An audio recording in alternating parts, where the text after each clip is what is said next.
The Upanishads in two parts, translated by F. Max Muller. Katha Upanishad, first Adhyaya, second Valley. Death said, "The good is one thing, the pleasant another. These two having different objects chain a man. It is well with him who clings to the good, who chooses the pleasant, misses his end. The good and the pleasant approach man. The wise goes round about them and distinguishes them. Yea, the wise prefers the good to the pleasant, but the fool chooses the pleasant through greed and avarice. Thou, O Ekaketas, after pondering all pleasures that are or seem delightful, hast dismissed them all. Thou hast not gone into the road that leadeth to wealth, in which many men perish. Wide apart and leading to different points are these two, ignorance and what is known as wisdom. I believe Epictetus to be one who desires knowledge, for even many pleasures did not tear thee away. Fools dwelling in darkness,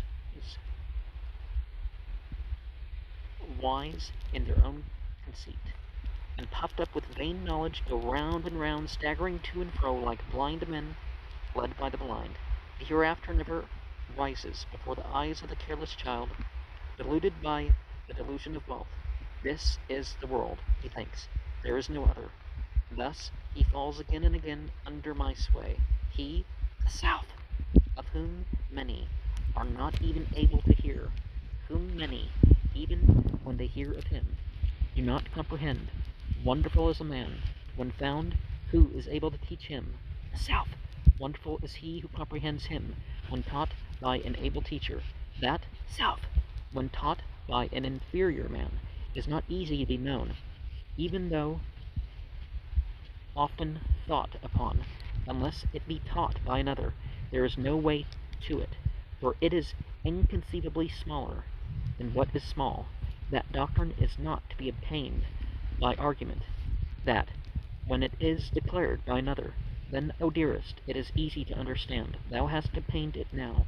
Thou art truly a man of true resolve. May we have always an inquirer like thee.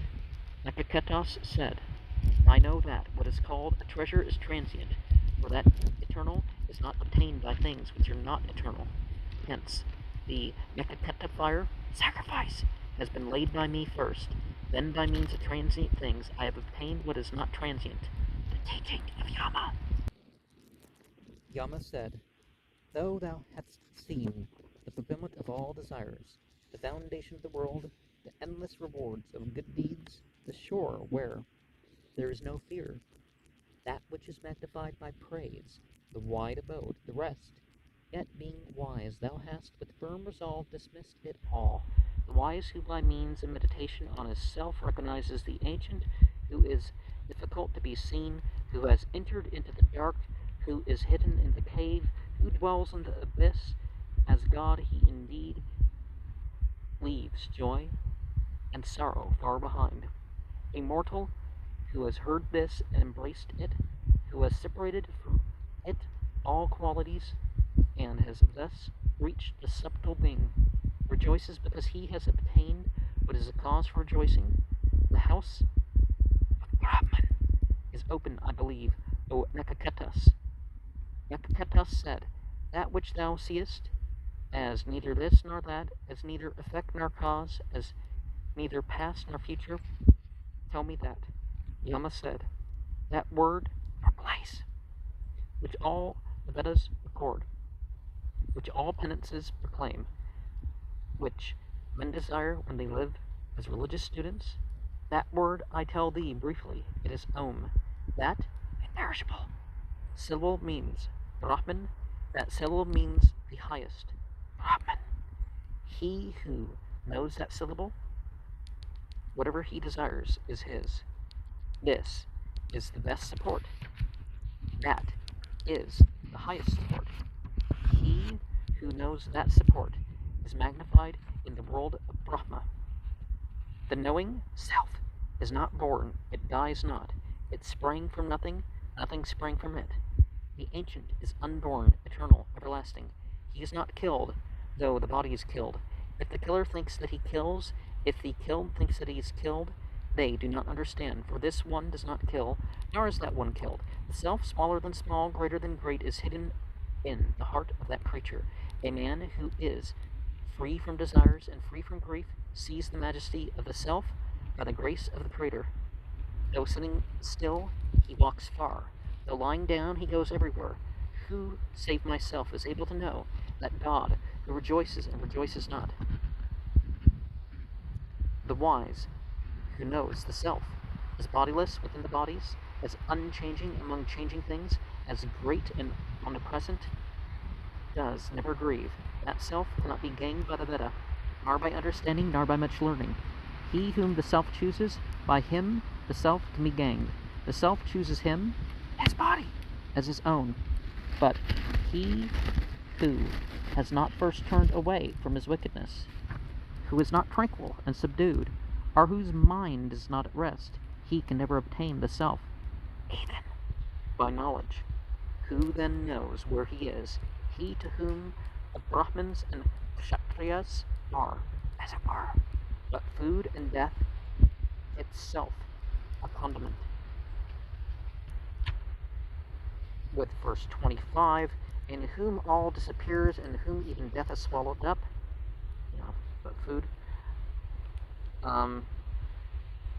And that self, verse 23, C1, 7-9, Katha Upanishad 3.2.3, Bhagavad Gita 153. Well, isn't there just... Well, I guess chapter 1, verse 53. Okay. Katha something Upanishad 5. He goes everywhere, so verse 21's note. And verse 20's note, the grace of the Creator. The commentator translates through the tranquility of the senses, i.e., Dhatu prasadat, taking prasada in the technical sense of some prasada, as to kratu, desire, or rather will. See the Katha Aranyaka 4.4.5. The Katha Upanishad 3.20 to Taittiriya Aranyaka 10.12.1 is our note here for the self, mentioned in verse 20 and verse 18, though the body be killed, as to verses 18 and 19, see the Bhagavad Gita 2:19 and 20. Leaves sorrow and joy far behind. Yama seems here to propound the lower Brahman only, not yet the highest. Deva, well, if that's the word for God, it's sort of like lightning, not quite the same thing as what we might mean by God. It can only be that which what the old self in the heart can be recognized. It would therefore mean he who finds God or the self in his heart. Afterwards, verse 21. The Katha Upanishad 4.9, the Bhagavad Gita 8.11. Talking about the Om here. And the wide abode. The rest, verse 11, the Khandogya Upanishad 7.12.2. The words in parentheses, the teachings of Yama, verse 7, have been added in order to remove the otherwise contradictory character of the two lines. Okay, so that makes it easier to understand that. Well, that's the whole point of putting through parentheses rather than footnotes, is it's sometimes necessary to understand something. But sometimes it's like, well, the word means all this stuff, just say, try to correct that as the thing, put in the sentence to translate the word. And inquire like thee, verse 9, unless no is negative for Yama. At first, it does not like to communicate his knowledge. Also in verse 9, attained it now, because you insist on my teaching to thee. Apanaya should be Apanaya, as afterwards, Sajnanaya. Verse 4, the doctrine to be obtained. Okay. And what is small, verse 8, I read Anu Kramanat. Other interpretations, if it's taught by one who is identified with the self, then there's no uncertainty. If it has been taught as identical with ourselves, then there is no perception of anything else. If it has been taught by one who is identified with it, then there is no failure in understanding it. Got it. The thought upon. Also verse 8, Mundaka Upanishad 2.4. The Bhagavad Gita 2.29, verse 7, an able teacher. The Mundaka Upanishad 2.8, verse 5, led by the blind, mentioned.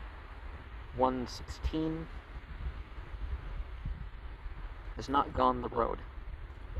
That in verse 3. In verse 2, we have did not tear thee away. The commentator explains Lalu Panta by the Kadamvanta. Some manuscripts read Lolu Pante and Lolu Pante, but one expects either Lolu Hyante or Lolu Pate.